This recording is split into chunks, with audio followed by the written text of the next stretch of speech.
To all, this is Akshita. I am teaching class 10 Telugu Ramayanam Kishkindha కాండం. So మనం బాలకాండం, అయోధ్యకాండం, అలాగే దండకారణ్యం కాండం గురించి తెలుసుకున్నాం, అంటే అరణ్యకాండం గురించి తెలుసుకున్నాం. సో ఈ వీడియోలో మనం కిష్కింద కాండం గురించి తెలుసుకోబోతున్నాం అన్నమాట. సరే, ఇక అరణ్యకాండంలో ఏం జరిగిందో ఒక్కసారిగా మనం రివైజ్ చేసుకుందాం. ఏంటి అంటే, కబంధుడు అనేటువంటి రాక్షసుడు ఉంటాడనమాట. ఉంటే ఆ అడవిలో సీతాదేవిని వెతుక్కుంటూ వస్తుంటే ఆ కబంధుడు కనిపిస్తాడు.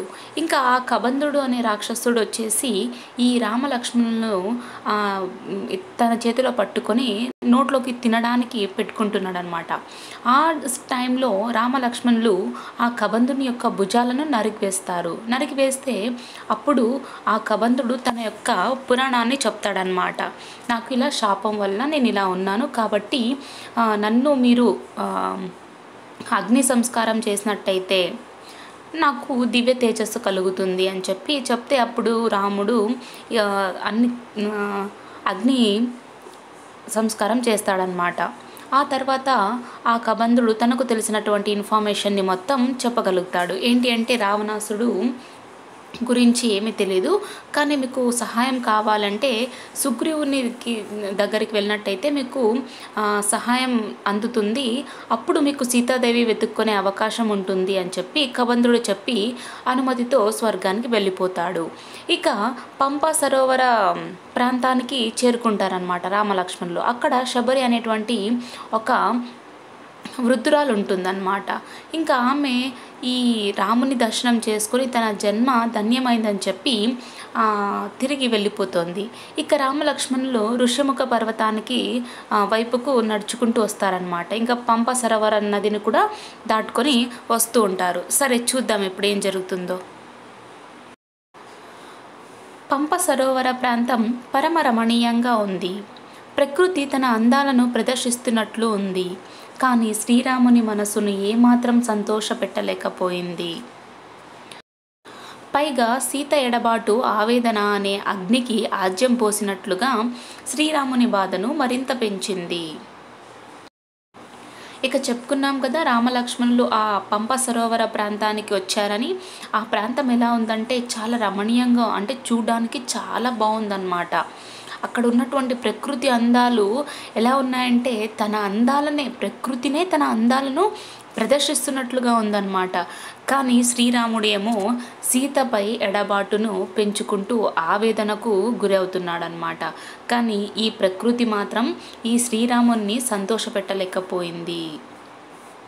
ఎందుకంటే సీతపై ఎడబాటును ఆవేదన అనే అగ్నికి ఆజ్యం పోసినట్లుగా శ్రీరాముని బాధ మరింత పెరిగిపోయిందనమాట. లక్ష్మణుడు ఊరడించాడు. అన్నా, ఈ దైన్యాన్ని వదులు, అదే మనకు మేలు చేస్తోంది. చేసిన ప్రయత్నం విఫలమైనప్పుడు, సంపదలను పోగొట్టుకున్నప్పుడు అధైర్యపడకుండా ప్రయత్నం చేస్తే మంచి ఫలితం ఉంటుంది. ఉత్సాహమే బలం. ఉత్సాహం ఉన్నవానికి అసాధ్యమన్నది లేదు. వాళ్ళు ఎటువంటి కష్టాలు వచ్చినా వెనకడుగు వెయ్యరు. మన ప్రయత్నాన్ని కొనసాగిద్దాం. వదిన గారు తప్పకుండా లభిస్తుంది అని ధైర్యం చెప్పాడు. సరే, ఇంకా శ్రీరాముని బాధను చూసి లక్ష్మణుడు ఓదార్చడానికి ఈ విధంగా మాట్లాడతాడనమాట. ఏంటి అంటే, అన్న, నీ యొక్క బాధను వదిలేసుకో. ఆ బాధ లేకున్నట్టయితే, ఆ చింత లేకున్నట్టయితే మనకు మంచి జరుగుతుంది. అలాగే మనం ప్రయత్నం చేసినప్పుడు విఫలమైన లేదా మన సంపదలు పోగొట్టుకున్నా కూడా మనం అధైర్యపడకుండా ఇంకా ప్రయత్నం చేసినట్టయితే మనకు ఫలితం వస్తుంది. కాబట్టి ఉత్సాహంగా ఉంటేనే బలంగా ఉంటాము. ఉత్సాహం ఉన్న వాళ్ళు ఖచ్చితంగా సాధిస్తారు అని లక్ష్మణుడు శ్రీరామునికి ఈ విధంగా ఊరడిస్తాడనమాట. అలాగే ఇంకా ఏం చెప్తాడంటే, ఎటువంటి వాళ్ళు కూడా కష్టం వచ్చినా వెనుక వెయ్యరు. ఎటువంటి వాళ్ళు ఎవరైతే ఉత్సాహంగా ఉంటారో, ఎవరైతే ధైర్యాన్ని వదులుకొని ధైర్యంతో ఉంటారో వాళ్లకు కష్టాలు వచ్చినా కూడా వెనుకడుగు వేయరన్నమాట. అలాగే మన ప్రయత్నాన్ని కూడా మనం కొనసాగిద్దాం, వదిన గారు తప్పకుండా దొరుకుతుంది అని చెప్పి ధైర్యం చెప్తాడు. ఋష్యముఖ పర్వతం నుంచి రామలక్ష్మణులను చూశాడు సుగ్రీవుడు. గుండెలో రాయి పడ్డట్టయింది. ఆ ఇద్దరు వీరులు తన అన్న అయిన వాలి పంపగా వచ్చారేమోనని భయంతో వణికిపోతున్నాడు. ధనుర్బాణాలు ధరించిన వాళ్ళెవరో మారువేషంలో వెళ్ళి కనుక్కోమని ఆంజనేయుడిని ఆదేశించాడు. సరే, ఇక సీతారామ లక్ష్మణులు ఋష్యముఖ పర్వతం నుంచి వస్తున్నారన్నమాట. వస్తుంటే వారిని సుగ్రీవుడు చూస్తాడు. ఇంకా సుగ్రీవునికి చాలా భయం వేస్తుందన్నమాట. ఏంటి అంటే, ఈ సుగ్రీవుడు వీళ్ళిద్దరిని చూసి తన అన్న అయినటువంటి వాలి పంపించారేమో వీళ్ళిద్దరిని అని చెప్పి భయంతో వణికిపోతున్నాడు. ఇంకా ఈ రామలక్ష్మణులు ధనుర్బాణాలను ధరించుంటారు కదా, వాళ్ళు ఆ మారువేషంలో వెళ్ళి వాళ్ళెవరో కనుక్కోమని చెప్పి ఆంజనేయునికి చెప్తాడు. మారువేషంలో వెళ్ళి కనుక్కో అని చెప్తాడనమాట. సుగ్రీవుని ఆనతి మీద రామలక్ష్మణులున్న చోటికి ఒక్క గంతు వేశాడు హనుమంతుడు. సన్యాసి రూపంలో వారి దగ్గరికి వెళ్ళాడు. వారి రూపాన్ని పొగిడాడు. వారి పరిచయం అడిగాడు. రామలక్ష్మణులు మౌనముద్రను దాల్చారు. హనుమంతుడు వారితో, వానరరాజు సుగ్రీవుడు ధర్మాత్ముడు, మహావీరుడు. అతన్ని ఆయన అన్న వాలి వంచాడు. రక్షణ కోసం జాగ్రత్తతో తిరుగుతున్నాడు. నేను సుగ్రీవుడి మంత్రిని. నన్ను హనుమంతుడంటారు. నేను వాయుపుత్రుణ్ణి. ఎక్కడికైనా వెళ్ళి రాగల శక్తి గలవాణ్ణి. సుగ్రీవుడు పంపగా ఈ రూపంలో మీ దగ్గరికి వచ్చాను. సుగ్రీవుడు మీతో స్నేహాన్ని కోరుతున్నాడు అని చాకచక్యంగా మాట్లాడాడు. విషయాన్ని చెప్పే పద్ధతిలో ఎంతో నేర్పును ప్రదర్శించాడు. హనుమంతుని మాట తీరు శ్రీరాముని ఆకట్టుకుంది. లక్ష్మణుడితో, ఇతడు వేదాలను వ్యాకరణాన్ని క్షుణ్ణంగా చదివిన వాడన్నది నిశ్చయం. లేకపోతే మాటల్లో ఇంత స్పష్టత ఉండదు. తడబాటు తొందరబాటు లేకుండా, తప్పులు పలకకుండా సరైన స్వరంతో చెప్పదలుచుకున్న విషయాన్ని మనసుకు హత్తుకునేటట్లు చెప్పాడు. ఈయన మాట్లాడే తీరు చూస్తే చంపడానికి కత్తి ఎత్తిన శత్రువులు కూడా చేతులు రావు అని మెచ్చుకున్నాడు. మాటకున్న శక్తి అటువంటిది. సరే, ఇంకా సుగ్రీవుని ఆనతి మీదకు ఈ హనుమంతుడు ఉంటాడు కదా, రామలక్ష్మణులు ఉన్న చోటికి ఒక గంతు వేస్తాడనమాట. ఇక వాళ్ళ దగ్గరకు సన్యాసి రూపంలోకి వెళ్తాడు. వెళ్ళి ఈ రామలక్ష్మణుని యొక్క రూపాన్ని పొగుడతాడనమాట. పొగిడి వాళ్ళ పరిచయం గురించి అడుగుతాడు. అయినా కూడా రామలక్ష్మణులు చాలా మౌనంగా ఉంటారనమాట. ఇక హనుమంతుడు అంటే ఈ రామలక్ష్మణులతో ఏమంటాడంటే, వానరరాజు అయినటువంటి సుగ్రీవుడు ధర్మాత్ముడు, అలాగే మహావీరుడు. అతన్ని ఆయన అన్న అయినటువంటి వాలి మోసం చేశాడంటే వంచాడు. సరే, ఇక రక్షణ కోసం జాగ్రత్తతో తిరుగుతున్నాడు. తన వాలి అంటే తన అన్న అయినటువంటి వాలి నుండి రక్షణ కోసం ఈ జాగ్రత్తగా తిరుగుతున్నాడు. అలాగే నేను సుగ్రీవుని యొక్క మంత్రిని.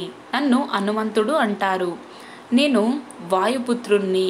ఎక్కడికైనా ఎలాగైనా వెళ్ళి రాగలిగేటువంటి శక్తి నాకున్నది అని చెప్పి హనుమంతుడు ఈ విధంగా రామలక్ష్మణులతో అంటాడనమాట.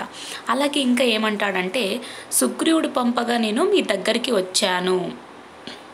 సుగ్రీవుడు మీతో స్నేహాన్ని కోరుతున్నాడు అని చెప్పి చాలా చాకచక్యంగా మాట్లాడతాడు. ఎవరు? హనుమంతుడు. ఇక శ్రీరాముడికి ఒకటి అర్థమైంది. ఏంటంటే, విషయాన్ని చెప్పే పద్ధతిలో ఎంతో నేర్పును ప్రదర్శిస్తాడనమాట. ఇక ఆ మాట తీరు చూసి శ్రీరాముడిని కి చాలా నచ్చుతుందన్నమాట. ఇక లక్ష్మణుడితో ఇలా అంటాడు. ఏంటి అంటే, ఇతడు వేదాలను వ్యాకరణాన్ని క్షుణ్ణంగా చదివినవాడని నిశ్చయం. లేకపోతే మాటల్లో ఇంత స్పష్టత ఉండదు.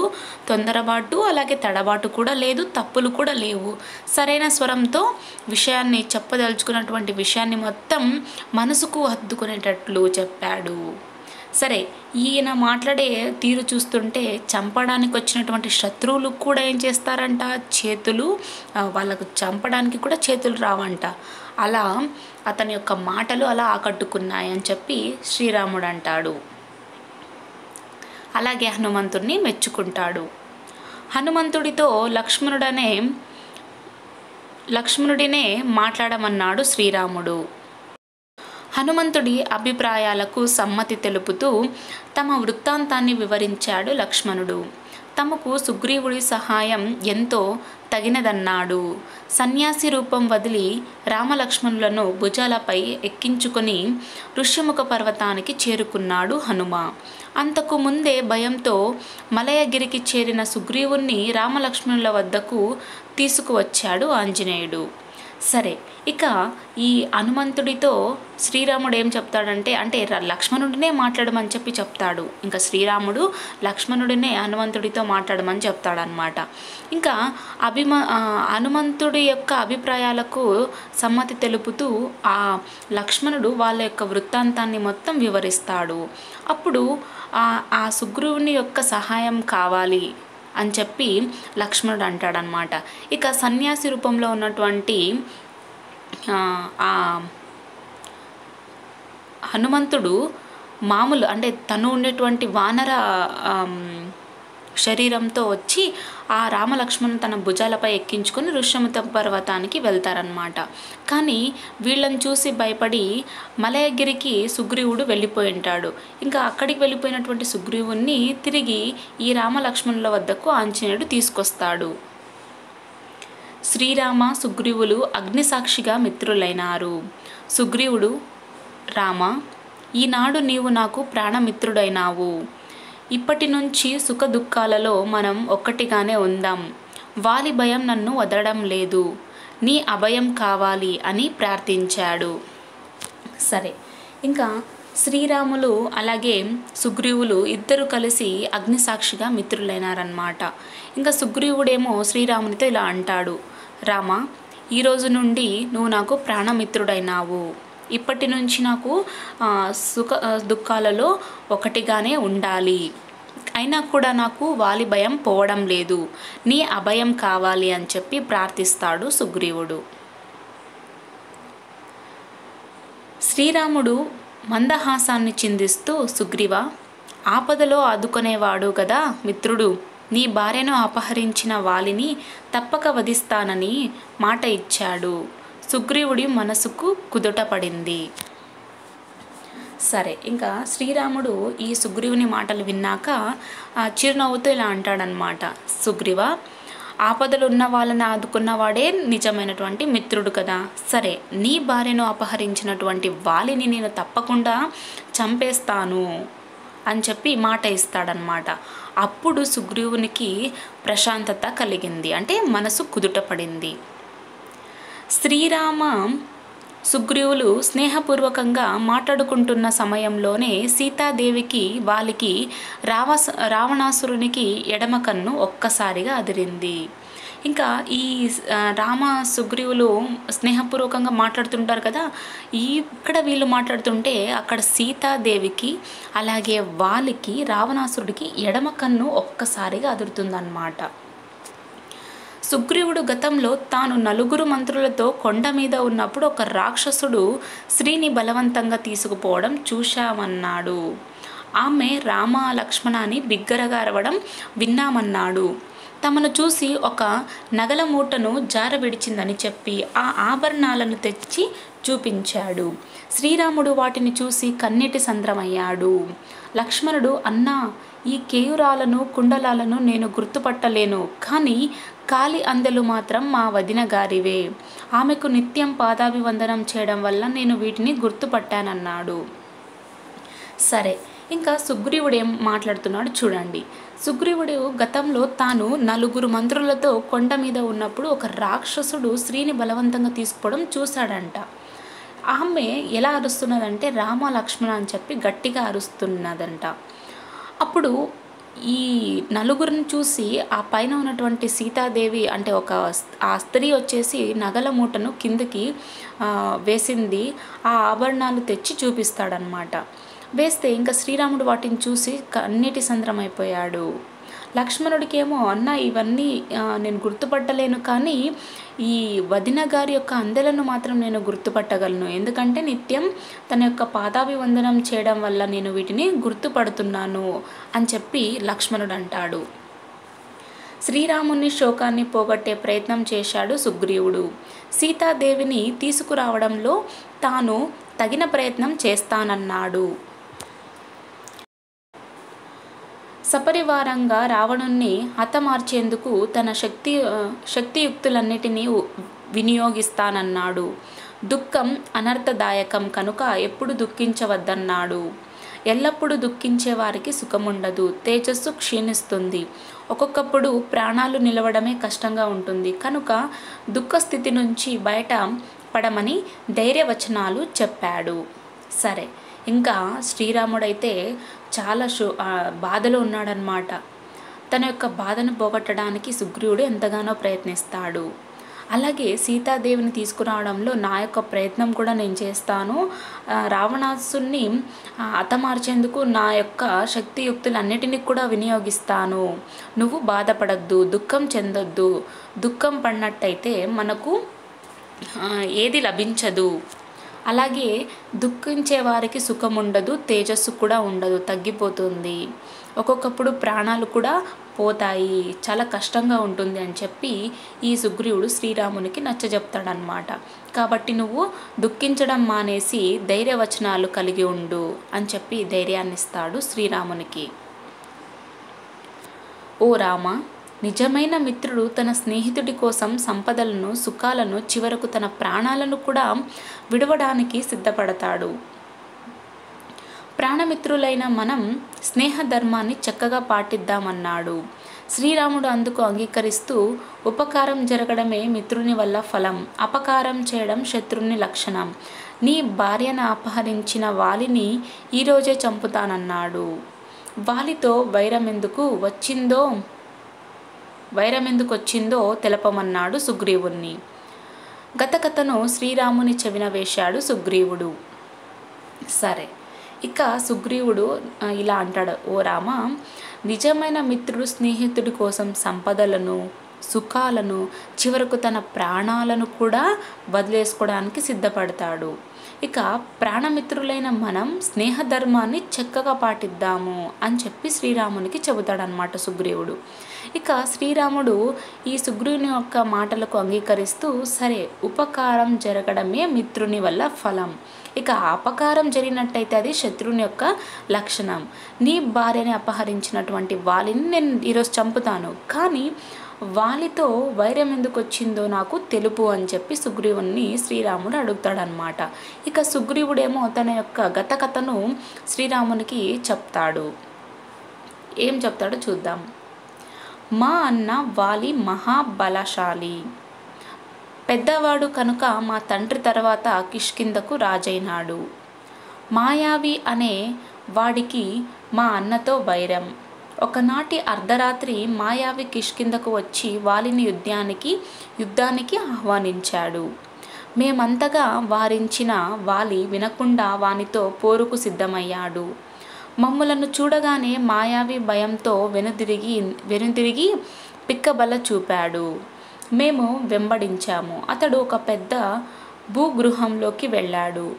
వాలి ఆవేశంతో ఊగిపోతున్నాడు. నన్ను బిలద్వారం దగ్గరే ఉండమన్నాడు. మాయావిని చంపి వస్తానని వెళ్ళాడు. సంవత్సరమైంది, అన్న జాడలేదు. నా ఆశలు అడుగంటాయి. ఆందోళన ఎక్కువైంది. ఇంతలో నురుగురితో కూడిన రక్తం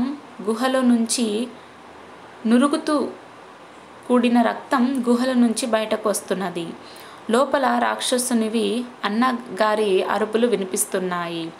మాయావి చేతిలో మా అన్న చనిపోయాడనుకున్నాను. రాక్షసుడు బయటకు వస్తాడేమోనని కొండంత బండను బిలద్వారాన్ని మూసివేశాను. మౌనంగా కిష్కింధకు వచ్చాను. మంత్రులు నా ద్వారా సమాచారాన్ని రాబట్టారు. బలవంతంగా నన్ను రాజును చేశారు. కొంతకాలానికి వాలి వచ్చాడు. నన్ను రాజును చేయడం చూసి కన్నులెర్రజేశాడు. నా కుమారులను చెరసాలలో బంధించాడు. ఎంత బతిమాలినా క్షమించలేదు. సరికదా నన్ను రాజభ్రష్టుని చేయడమే కాదు, నా భార్య రుమను అపహరించాడు. ప్రాణభీతితో పరుగులు తీశాను. సమస్త భూమండలం తిరిగాను. చివరకు ఈ ఋష్యముఖ పర్వతాన్ని చేరుకున్నాను. మతంగముని శాపం కారణంగా వాలి ఇక్కడకు రాలేదు. వాలి దుందుబి అనే రాక్షసుని చంపి విసిరివేసినప్పుడు ఆ రాక్షసుడి నోటి నుండి రక్త బిందువులు మతంగాశ్రమం మీద పడ్డాయి. అందుకు కోపించిన ముని ఋష్యముఖ పర్వతం మీద కాలు పెడితే వాలి మరణిస్తాడని శపించాడు అంటూ సుగ్రీవుడు కథనంతా చెప్పాడు. సరే, ఇక సుగ్రీవుడు శ్రీరామునితో ఏం చెప్తున్నాడంటే, మా అన్న వాలి మహాబలశాలి. వాలి మా తండ్రికి పెద్ద కొడుకు కాబట్టి కిష్కింధకు రాజైనాడు. ఇక మాయావి అనేటువంటి ఒక రాక్షసునితో అన్నకు వైరం ఏర్పడింది. ఒక రోజు అర్ధరాత్రి మాయావి ఈ కిష్కింధకు వచ్చి వాలిని, మా అన్న అయినటువంటి వాలిని యుద్ధానికి పిలుస్తాడు. మేము ఎంతగా వాదించినా కూడా మా అన్నగారైనటువంటి వాలి వినకుండా ఆ మాయావితో పోరుకు సిద్ధమవుతాడు. ఇంకా మేమందరూ వెళ్ళగానే మాయావి భయంతో వెనుక తిరిగిపోయిందనమాట. ఇంకా వెనుక తిరిగిపోయినట్టయితే మేము వెంబడించాల్సి వచ్చింది. అప్పుడు ఒక పెద్ద భూగృహంలోకి ఆ మాయావి వెళ్తుందన్నమాట. అంటే మాయావి వెళ్తే తన వెంటనే వాలి కూడా ఆవేశంతో ఊగిపోతూ వెళ్ళింటాడు. ఇంకా వెళ్తే అక్కడే ఆ బిల ద్వారానే దగ్గర ఉండమని చెప్పింటాడు వాలి అన్న. ఇంకా చెప్తే మాయావిని చంపి వస్తానని చెప్తాడు. సంవత్సరమైంది, అన్న జాడే లేదన్నమాట. ఇక ఈ సుగ్రీవుని ఆశలు మొత్తం అడుగంటిపోయాయి. ఇంకా ఆందోళన కూడా ఎక్కువైపోయింది సుగ్రీవునికి. ఇంతలో నురుగుతో కూడిన రక్తం గుహల నుంచి బయటకు వస్తున్నదంట. ఇంకా వస్తుంటే లోపల రాక్షసునివి అన్నగారివి అరుపులు వినిపిస్తున్నాయి. కానీ మాయావి చేతిలో అన్న చనిపోయాడు అనుకున్నాడు సుగ్రీవుడు. ఇంకా రాక్షసుడు బయటకు వస్తే మరి కష్టమవుతుంది కదా అని చెప్పి కొండంత బండతో ఒక బిలద్వారాన్ని మూసివేస్తాడనమాట. మూసివేస్తే ఇక తిరిగి కిష్కింధకు వెళ్తే అక్కడ ఉన్నటువంటి మంత్రులు మొత్తం ఏం జరిగిందని అడిగితే సమాచారాన్ని మొత్తం చెప్తాడు. ఇంకా బలవంతంగా ఈ సుగ్రీవుని రాజు చేస్తారనమాట. కొంతకాలానికి వాళ్ళు ఎలాగో ఒకటి వచ్చేస్తాడు. ఇక సుగ్రీవుడు రాజు కావడం చూసి కన్ను లెర్ర చేస్తాడనమాట వాలి. అలాగే ఈ సుగ్రీవుని యొక్క కుమారులను కూడా చెరసాలలో బంధించి తన భార్య అయినటువంటి రుమను కూడా అపహరిస్తాడనమాట. ఇక ప్రాణభీతితో పరుగులు తీస్తూ ఉంటే ఈ ఋష్యముఖ పర్వతాన్ని చేరుకుంటాడు. అయినా ఈ ఋష్యముఖ పర్వతానికి రాగలడా అని అంటే రాలేడనమాట. ఎందుకంటే ఇక్కడ మతంగముని శాపం వల్ల ఋష్యముఖ పర్వతానికి వచ్చినట్లయితే మరణిస్తాడనేటువంటి శాపం ఉందన్నమాట. అది ఎలా జరిగింది అంటే, వాలి దుందుబి అనే రాక్షసుని చంపి విసిరినప్పుడు ఆ రాక్షసుడి యొక్క నోటి నుంచి రక్త బిందువులు ఆ మతాంగాశ్రమం మీద పడతాయి అన్నమాట. అప్పుడు ఆ మతాంగముని కోపించి శాపం పెడతాడు. అంటే ఈ ఋష్యముఖ పర్వతం మీద నువ్వు కాలు పెట్టినట్టయితే నీకు మరణం అని చెప్పి శాపం వేస్తాడనమాట. కాబట్టి ఇక ధైర్యంతో ఈ ఋష్యముఖ పర్వతం మీద సుగ్రీవుడు నివసిస్తున్నానని చెప్పి శ్రీరామునితో చెప్తాడు. శ్రీరాముని బలం ఎలాంటిదో తెలుసుకోవాలనుకున్నాడు సుగ్రీవుడు. దానికి జవాబుగా శ్రీరాముడు కాలి బొటన వేలుతో అక్కడి పడి ఉన్న దుందుబి అస్థిపంజరాన్ని 10 యోజనాల దూరం పడేటట్లు చిమ్మేశాడు. ఒకే బాణంతో 7 మద్ది చెట్లను చీల్చాడు. సంతోషించాడు సుగ్రీవుడు. సరే, ఇంకా సుగ్రీవునికి ఒక కోరిక కలిగిందనమాట. ఏంటంటే శ్రీరాముని యొక్క బలం ఎలాంటిదో తెలుసుకోవాలనుకున్నాడు. అప్పుడు శ్రీరాముడు ఏం చేశాడంటే తన కాలి యొక్క బొటన వేలితో అక్కడ పడి ఉన్నటువంటి ఒక దుందుబి అస్త్రం, అంటే ఈ దుందుబి రాక్షసుడు అని చెప్పుకున్నాం కదా, ఆ అస్త్రపంజరాన్ని 10 యోజనాల దూరం పడేటట్లు కేవలం బొటన వేలితో మాత్రమే చిమ్మేశాడంట. అలాగే ఒకే ఒక్క బాణంతో 7 మద్ది చెట్లను చీల్చాడు. ఇక ఇంత బలాన్ని చూసినటువంటి సుగ్రీవుడు సంతోషిస్తాడు. వాలి వద్దకు ఇక ఏమాత్రం ఆలస్యం వద్దని శ్రీరాముని తొందర పెట్టాడు. అందరూ కిష్కింధకు వెళ్ళారు. సుగ్రీవుడు భయంకరంగా గర్జిస్తూ వాలిని యుద్ధానికి ఆహ్వానించాడు. బలశాలి అయిన వాలి క్షణాలలో అక్కడ వాలాడు. ఇద్దరి యుద్ధం అక్కడ భయానక వాతావరణాన్ని సృష్టించింది. వాలి సుగ్రీవులు ఒకే పోలికతో ఉన్నారు. అందుకే శ్రీరాముడు వాలిని స్పష్టంగా గుర్తించలేకపోయాడు. వాలి విజృంభణకు తట్టుకోలేకపోయాడు. సుగ్రీవుడు శ్రీరాముని కొరకు చూశాడు, కనిపించలేదు. గుండె గుబేలుమంది. ప్రాణభయంతో ఋష్యముఖానికి పరుగులు తీశాడు సుగ్రీవుడు. అక్కడకు వెళ్ళలేని వాలి సుగ్రీవుడితో బతికావు పో అని మరలిపోయాడు. సరే, ఇంకా ఈ సుగ్రీవుడు శ్రీరాముని యొక్క బలాన్ని చూడగానే వాలి వద్దకు ఏమాత్రం ఆలస్యం వద్దు అని చెప్పి శ్రీరాముని తొందర పెడతాడనమాట. అలాగే వాళ్ళందరూ కలిసి కిష్కింధకు వెళ్తారు. వెళ్ళి సుగ్రీవుడు భయంకరంగా గర్జిస్తూ వాలిని యుద్ధానికి పిలుస్తాడనమాట. ఇక మహాబలశాలి అయినటువంటి వాలి అక్కడకు క్షణాలలో వచ్చి వాళ్తాడు. వాళ్ళిద్దరి మధ్య యుద్ధం బాగా పెరుగుతుందన్నమాట. అంటే వాతావరణం మొత్తం భయానక వాతావరణాన్ని సృష్టిస్తుంది వాళ్ళిద్దరి మధ్య ఉన్నటువంటి యుద్ధం. ఇక వాలి సుగ్రీవులేమో ఒకే పోలికతో ఉన్నారనమాట. ఇంకా శ్రీరాముని వాలిని స్పష్టంగా గుర్తించలేకపోయాడు. అప్పుడు వాలి విజృంభణకు సుగ్రీవుడు తట్టుకోలేకపోతాడనమాట. ఇంకా శ్రీరాముని కొరకు చూస్తే శ్రీరాముడు మాత్రం సుగ్రీవునికి కనిపించలేదు. ఇంకా ప్రాణభయంతో ఋష్యముఖ పర్వతానికి సుగ్రీవుడు పరుగులు తీస్తూ వెళ్తాడనమాట. ఇక ఆ ఋష్యముఖ పర్వతానికి వాలి రాడు కాబట్టి సరే బతికావు అని చెప్పి వెనక్కి తిరిగి వెళ్ళిపోతూ ఉంటాడు. లక్ష్మణ హనుమంతులతో కూడి శ్రీరాముడు సుగ్రీవుని దగ్గరికి వచ్చాడు. సుగ్రీవుడు సిగ్గుతో తలదించుకున్నాడు. నీ సూచన పాటించినందుకు ఫలితం ఇదేనా అని ప్రశ్నించాడు. శ్రీరాముడు అసలు విషయం చెప్పాడు. సుగ్రీవుని గుర్తించడానికి వీలుగా నాగకేసర పూతలను మెడలో వెయ్యమని లక్ష్మణుడు చెప్పాడు. అన్న ఆజ్ఞను వెంటనే అమలు చేశాడు లక్ష్మణుడు. పూలతో నిండిన ఆ లతను ధరించి సుగ్రీవుడు తిరిగి యుద్ధానికి సన్నద్ధమయ్యాడు. సరే, ఇక ఈ సుగ్రీవుని దగ్గరికి లక్ష్మణుడు హనుమంతుడు శ్రీరాముడు వస్తాడనమాట. ఇంకా సుగ్రీవుడేమో తలదించుకొని నిన్ను నమ్మి నేను పాటించిన దానికి నాకు ఫలితం ఇదేనా అని చెప్పి సుగ్రీవుడు ప్రశ్నిస్తాడు. అప్పుడు శ్రీరాముడు లేదు, నువ్వు వాలి ఇద్దరు నాకు ఒకేలా కనిపించారు కాబట్టి ఎవరిని హతమార్చాలో నాకు గుర్తించడానికి కష్టంగా ఉంది అని చెప్తాడనమాట జరిగిన విషయాన్ని.